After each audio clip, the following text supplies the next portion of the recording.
4,600고 거의 90이면 400억 정도 1년에. 좀 하죠. 하루에 7,000원 정도만 쓰고 그다음 돈 거의 안 썼죠. 편의점 도시락 먹어가면서 했고 그 작업을 2년, 3년 정도 들어가니까 진짜 성장하는 거죠.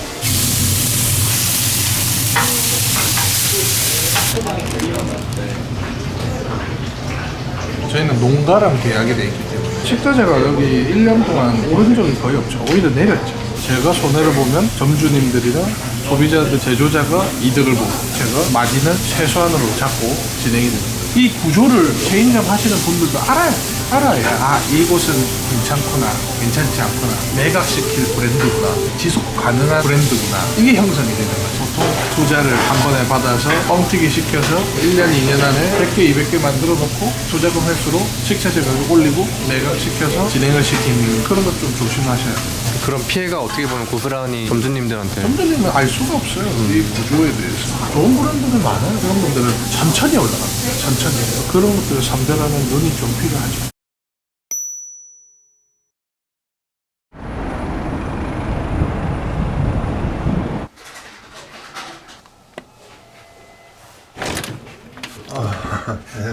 안녕하십니까. 잠깐 들어가도 될까요? 네, 들어갔어요. 오, 좋은 데 사시네요. 아니에요. 쏙 잡았어요. 여기가 송도잖아요. 여기는 어쩐 일로 오신 거예요? 가게 오픈을 해서 체크하러 왔습니다. 지금 약간 억양 보니까 부산 쪽 출신이신 것 같은데. 네, 맞아요. 좀 티 많이 나요? 제가 양산에서 햄버거집 개인적으로 하다가 문의가 계속 또 들어와서 하나하나씩 열고 있어요. 그럼 여기는 이제 가맹점인 건가요? 네, 가맹점이고 90호점 정도. 그러면 맨 처음에 장사는 언제 시작하신 거예요? 2018년도 했어요. 원래 제 친동생이 푸드트럭 하다가 그게 조금 잘 돼서 가게를 하나 열었거든요. 동생이 운영하다가 못하겠다 하셔서 제가 인수를 했죠. 그걸 직장 때려치우고 하게 된 거죠. 그때는 매출이 한 2천 정도 나왔나? 한 달에요? 네, 그 정도였는데 마케팅도 공부하고 메뉴 개발도 하고 이러다 보니까 매출이 한 달에 한 1,000만 원씩 계속 올랐어요. 월 매출이 한 1억 3천 정도는 2년간 찍었죠. 오늘 이렇게 저희 채널에 출연하시게 됐잖아요. 출연하셔서 시청자분들한테 하고 싶은 얘기나 전달하고 싶은 메시지가 있는지. 돈이 저는 하나도 없었거든요. 처음부터 이렇게 밟고 올라가고 있는 단계라서 저 사람의 마인드는 어떤가, 어떻게 체인점 90개 하고 직영점 하고 그런 노하우나 이런 것들을 조금 공유하면 사장님들도 힘이 생기고 또 앞으로 나갈 수 있지 않습니까? 그런 계기로 찍게 됐어요. 칫솔 치약에 유료를 얼마 주셨어요? 2,000원. 못 챙겨가지고 대표님이시면 돈 많잖아요. 돈 많이 없어요. 그러면 매장 오픈하실 때마다 전국 돌아다니시면서 방문하시는 거예요? 네. 왜냐면 최소 1억을 넣잖아요. 저한테는 1억은 아직도 크거든요. 성공을 그분이 해야 되기 때문에 또 체크도 하고 사업하시는 분의 마인드 그런 것들도 좀 저랑 대화하고 그 점주님의 성향도 좀 체크하고 그러니까 배고 할게요. 네. 그런 의미로서 다 방문하시는 거네요. 그죠?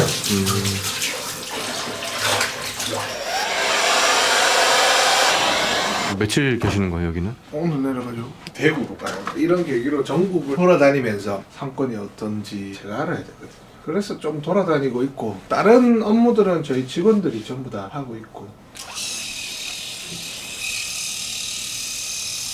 그럼 오늘 이제 매장 가셔서는 어떤 업무를 주로 보시는 거예요? 전체 체크하고 직원들 교육도 조금 하면서 인테리어나 이런 것들 부족한 거 없는지 하자 체크하고. 앞으로 100개, 200개 늘어나도 계속 이렇게 일일이 하나하나씩 다 방문하실 생각이세요? 하루는 무조건 가야죠. 다른 사람들한테는 이게 힘들다고 할 수는 있는데 이게 재밌어요. 이렇게 얘기했다가 나중에 안 가면 욕 들어봤겠대. 취업 들고 가야겠다. 차 타고 이동하시는 거예요? 네. 진입 금지라는데? 뭐야? 많이 했으면 큰일 나는데.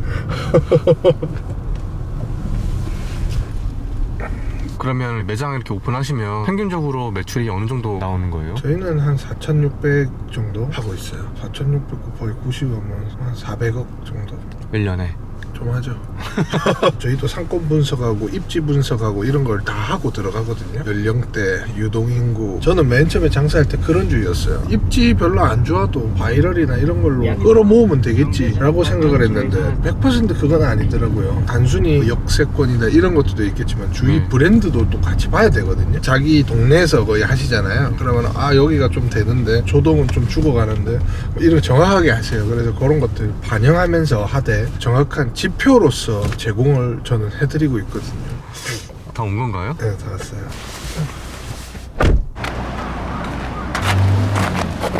사장님 고향에서는 이렇게 눈 보기 좀 힘들지 않나요? 저 이번에 처음 봤어요. 저는 눈을 참 좋아하는데 이 수도권 일거는 눈 별로 안 좋아하더라고요. 배달 막히고. 아무래도 버거집이다 보니까 배달이 또 중요하겠네요. 배달이랑 홀이랑 단체 주문이랑 포장이랑 저희는 이 밸런스가 맞아요. 계절이나 날씨나 이런 것들은 좀 덜 타죠. 평균값이 거의 유지가 되죠. 그러면 대표님이 운영하셨던 월 매출 1억 넘게 나온 그 매장은 어떻게 그렇게 해서 잘 나왔던 거예요? 그거는 마케팅이죠. 요즘은 사람들이 대부분 핸드폰을 보잖아요. 정해져 있거든. 네이버, 당근, 인스타, 그 다음에 유튜브 그런 것들이 거의 대다수인데 사람들이 많이 보는 곳에 마케팅을 잘 해야 돼요. 아 여기에요? 오. 이름이 왓더 버거요. 왜 이렇게 지으셨어요? 인수하기 전에 그렇게 지었는데 어감이 좋대요. 한 번에 딱 들어오잖아요. 안 잊어버리잖아요.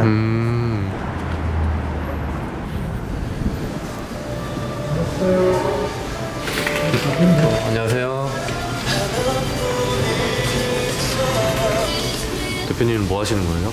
체크하고 있어요. 메뉴나 이런 정보가 다 형성되어 있는지, 영업 시간은 똑같은지 이런 것들. 다른 마케팅은 뭐 블로그는 해야 되는데.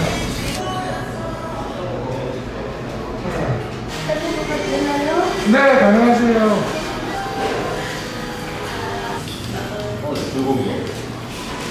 어르신 여기는 어떻게 알고 오신 거예요? 지나가다가 봤어. 맨날 지나가는데 이 앞으로. 평소에 햄버거 좀 즐겨 드세요? 아니 나는 잘 안 먹는데 우리 친구들이 먹죠. 햄버거 잘 먹어요.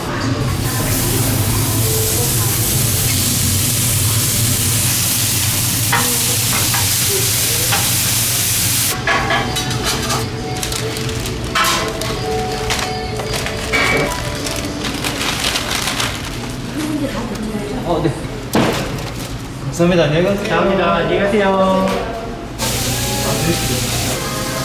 요즘 햄버거집이 되게 많잖아요. 대표님 버거만의 어떤 뭐 경쟁력이나 어떤 장점, 특징 이런 게 있을까요? 음식에 대한 재료나 질이 다른 곳들보다 좋아요.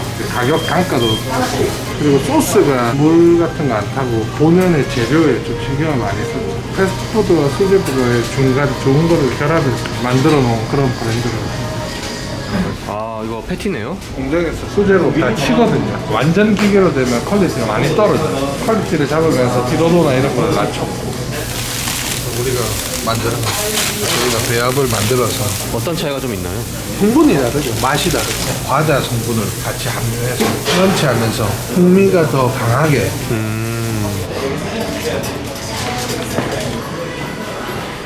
그럼 마진율은 어느 정도 보고 계신 거예요? 콜 같은 경우는 한 30, 한 8, 9% 정도. 배달 같은 경우는 한 17, 18%. 폐업이 없어요. 이제까지 폐업이 한 군데도 없었어요?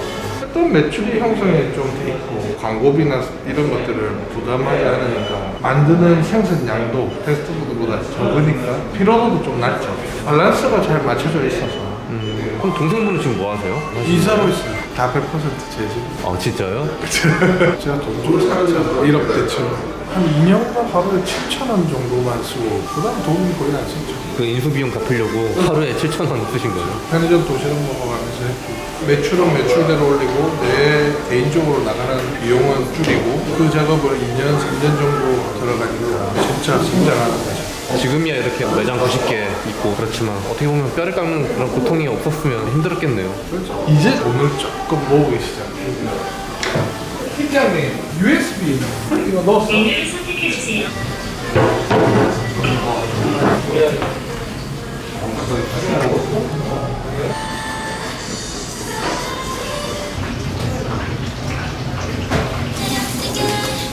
104번 손님 보고 나왔습니다. 직원분들이 맡아서 하시니까 대표님은 뭐 크게 할 일이 없네요. 할 줄 아는데요. 오픈이 되면 이 가게가 오픈만 하고 이 지역에 왓더버거가 들어와 있는지는 몰라요, 보통. 오픈을 했다고 해서 매출이 다 이렇게 들어오는 건 아니거든요. 홍보 마케팅을 예를 들어서 업 단위에서 50만 원을 쓰면 팍 터지는데 경쟁자들이 이미 마케팅을 많이 하고 있기 때문에 한 200만 원 2배, 3배를 넣어야 뚫고 올라간다. 광고에 따라서 매출이 계속 형성이 되기 때문에 그런 것들을 좀 유념해야 돼요. 그런 것들은 대표님께서 많이 생각하고 힘주고 하시잖아요. 정작 이제 점주님들은 어떤 부분을 조금 보완하거나 신경 쓰면 매출이 좀 더 오를 수 있을까요? 공부해야 돼요. 매출은 장사를 하다 보면 올라갔다 내려갔다 내려가면 다시 올라가게 만들어야 되거든요. 그래서 제가 오는 거예요. 사람을 보는 거예요. 이 사장님이 이런 성향이고 매출을 끊임없이 키우려고 하는 사람이고 적정한 곳에서 유지 관리하면서 일정 마진을 먹으시려는 분이신가? 아니면 이거를 양도를 하려는 계획이 있으신가? 동업을 하셨나? 그 성향에 맞춰서 가이드라인을 제시해야 돼요. 사장님들의 가지고 있는 개념에 따라서 음식점의 방향이 정해지거든요.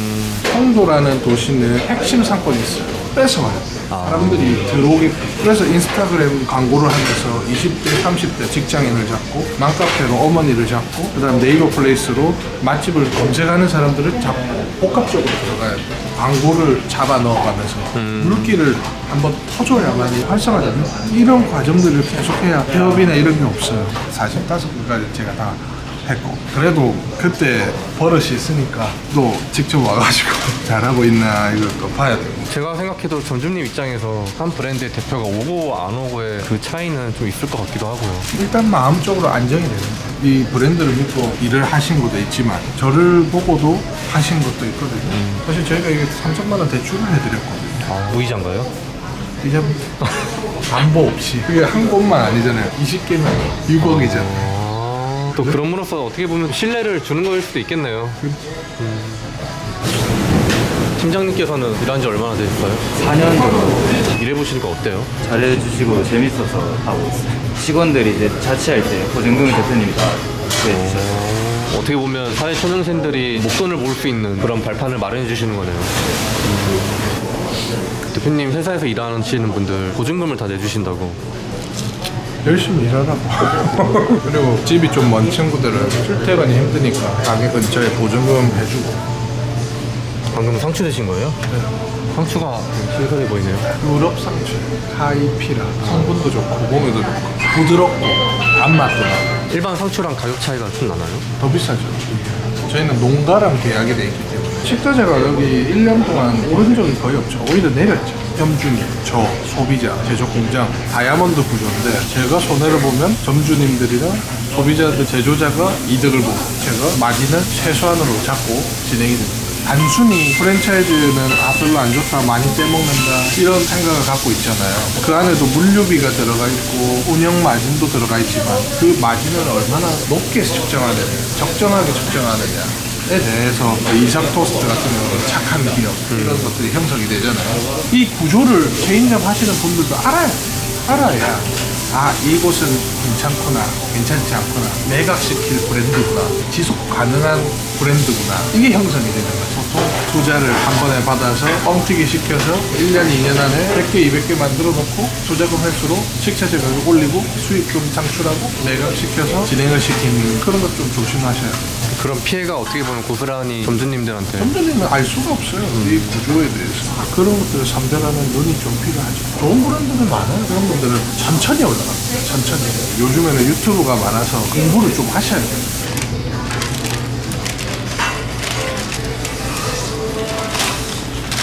안에 넣어주세요. 뭐 구매하신 거예요? 네, 음식 맛을 봐야 돼서.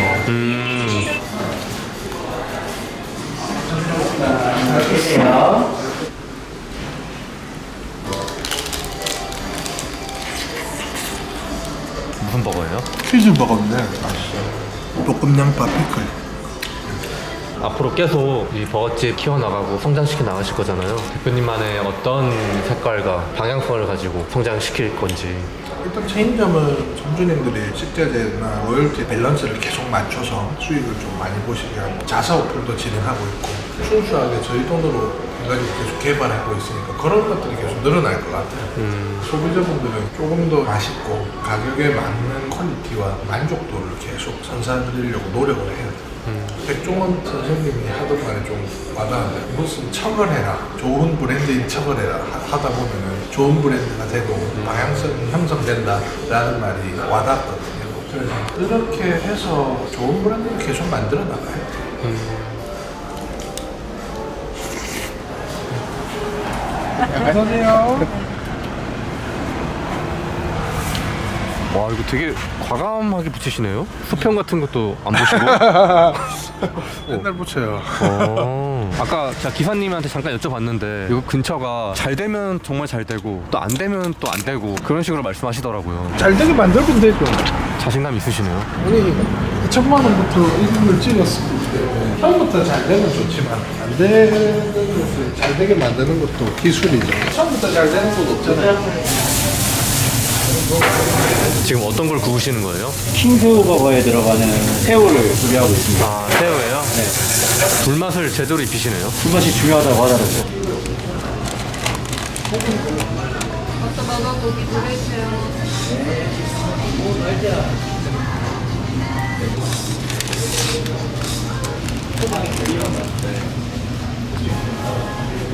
113번 손님 버거 나왔습니다. 필요하신 건 여기 앞에 셀프바 이용해 주세요.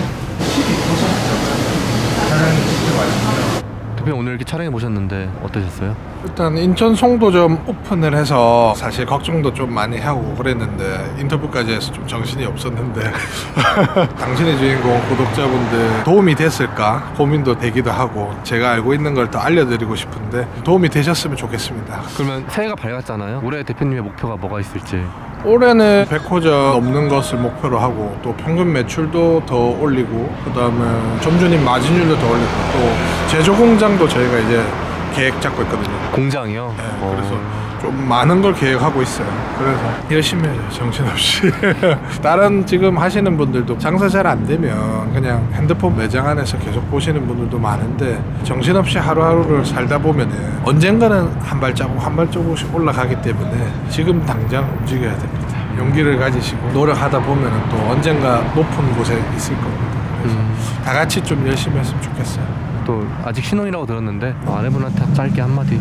내가 없는 집이 혼자 사니까 참 좋을 것 같은데 앞으로 더 고생 안 하게 노후까지 좀 같이 살았으면 좋겠고 안 싸우고 화해하면서 서로 아껴주면서 평범하게 살았으면 좋겠습니다. 그래서 서로 노력하면서 그렇게 알콩달콩하게 살았으면 좋겠습니다. 동생분이 원래 사장님이셨잖아요. 동생분한테도 한마디 해주시면 안 돼요? 어떻게 기회가 돼서 이렇게 진행했는데 그런 부분에서는 은인이라 생각을 하고 사업하다 보면 또 서로 싸우기도 하고 이해관계가 안 맞을 수도 있는데 잘 될 때는 상관없는데 어려울 때 더 대화를 많이 하고 배려를 해서 좋은 온누이도 되고 좋은 사업 관계도 되고 두 마리 토끼를 다 잡았으면 좋겠습니다. 오늘 너무 촬영 고생 많으셨고요. 앞으로 더 승승장구하시기 바라겠습니다. 당신의 주인공 파이팅! 감사합니다. 네.